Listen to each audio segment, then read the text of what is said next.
Bueno, nos acompaña en esta oportunidad el doctor Jaime Irizarry. Él nos acompaña desde Puerto Rico y es el director de Juegos de Suerte y Azar. Doctor, bienvenido.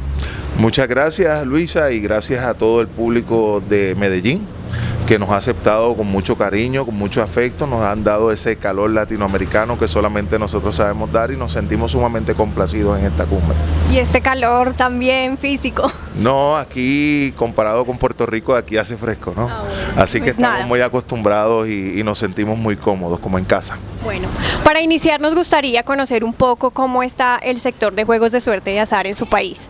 Bueno, como todos saben, luego de lamentablemente el paso del huracán María, que nos dio muy fuerte en Puerto Rico, en realidad nosotros teníamos 18 casinos operando antes del huracán. Luego del huracán tenemos 16, perdimos 2 de los grandes operadores en Puerto Rico. Esperamos que ya para el próximo año al menos uno de ellos ya esté funcionando. Pensábamos que íbamos a tener decesos en concepto de recaudo. Lo que hemos tenido luego de tomar unas decisiones afirmativas ha sido un aumento de esos recaudos en más de un 16% a la fecha en comparación con el año 2016. Okay. ¿Ya tenemos algunos avances en cuanto a juegos online se habla? En la actualidad estamos discutiendo con el Congreso, en el caso nuestro sería el Capitolio, la Cámara de Representantes y el Senado. Estamos discutiendo una nueva medida para traer los juegos en línea, ¿no? Como dicen, online. La realidad es que es un proceso fuerte, es un proceso donde la educación es lo más importante, porque una vez que conocen cuál es el proceso tecnológico, el proceso de innovación, el proceso de autenticidad, entiéndase, identificación tanto del jugador como del operador, van a tener los elementos de juicio suficientes como para tomar una decisión sabia, no tan solo en pro y en bienestar de los ingresos del gobierno, sino también en los empleos.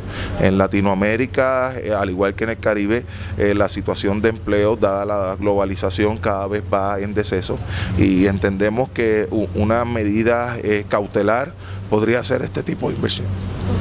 ¿Cómo nos ven ustedes desde afuera? ¿Cómo ven el sector de Juegos de Suerte y Azar aquí en Colombia? Pues es bien interesante, en mi opinión muy personal, he tenido la oportunidad, yo soy un estudioso de las distintas jurisdicciones donde hay juegos de azar, lo hago como un hobby, ¿no? La realidad es que Colombia ha demostrado unos pasos muy afirmativos bajo la presidencia del doctor Juan B. Pérez. En mi humilde opinión han sido efectivos en un tiempo extremadamente corto.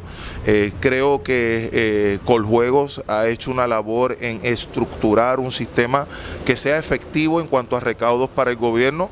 He visto los números, se están hablando de algunos 138.000 empleos de manera directa e indirecta en el sector por los juegos de azar, lo que entiendo yo que es algo importante para Colombia. Es algo importante también para los municipios. Entiendo que los municipios tienen parte de la operación de lo que son las máquinas que están en la calle. Y la realidad es que todo el equipo de Coljuegos, en mi opinión y por la experiencia que tengo, son personas muy profesionales, son muy asertivas y sobre todo son muy efectivas en la ejecución. Okay.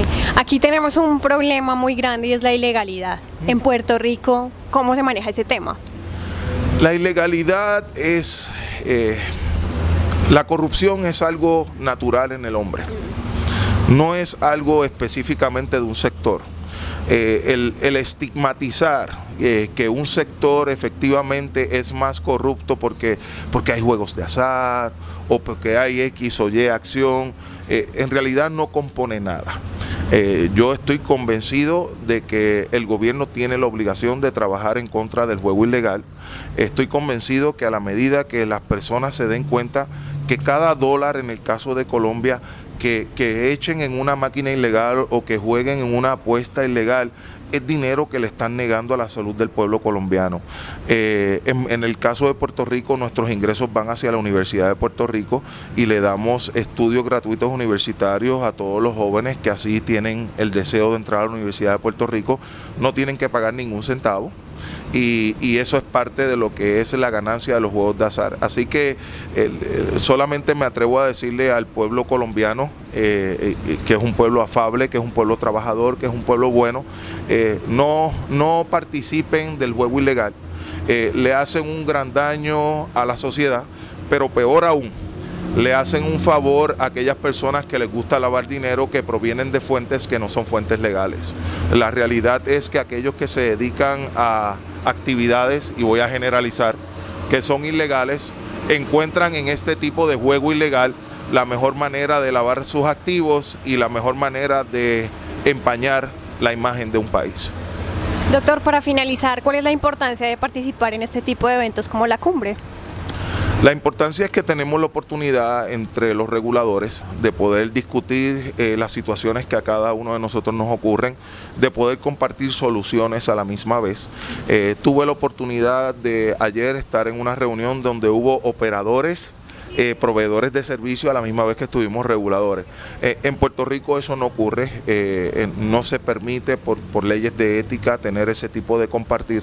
Lo que yo entiendo es que sí es provechoso, la ética es un concepto de percepción, pero la realidad es que cuando el resultado es positivo como el que tuvimos en la tarde de ayer, es beneficioso no tan solo para el gobierno, también es beneficioso para los operadores.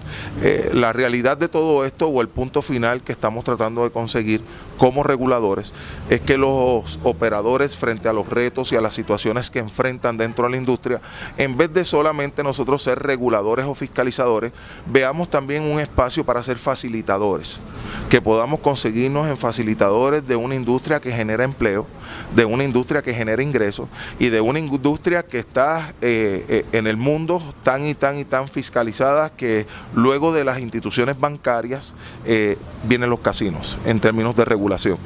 Me apena mucho, y lo digo con sensatez y candidez, que la industria bancaria aquí en Colombia ponga unos obstáculos que solamente responden a los intereses de sus activos, que solamente responden a los intereses de sus ganancias. Sé que sí, que es importante el cumplimiento, de la misma manera que los operadores tienen que cumplir con las leyes que acatan los bancos. Creo yo que de esa misma la manera los bancos deben ver a los operadores de juegos legales de la misma manera que se ven ellos. Es una industria de ingresos, es una industria de generar activos y es una industria que le hace mucho bien a la sociedad. Así que sí me atrevo a decirle a los operadores de bancos de Colombia con el más alto respeto y consideración, creo que se deben sentar. Creo que deben discutir este asunto con sensatez. Creo que deben poner, como decimos en el argot de casino, las cartas sobre las mesas, y una vez todos sepamos cuáles son nuestras preocupaciones, estoy seguro que el resultado final van a ser soluciones. Muchas gracias, doctor. Muy amable.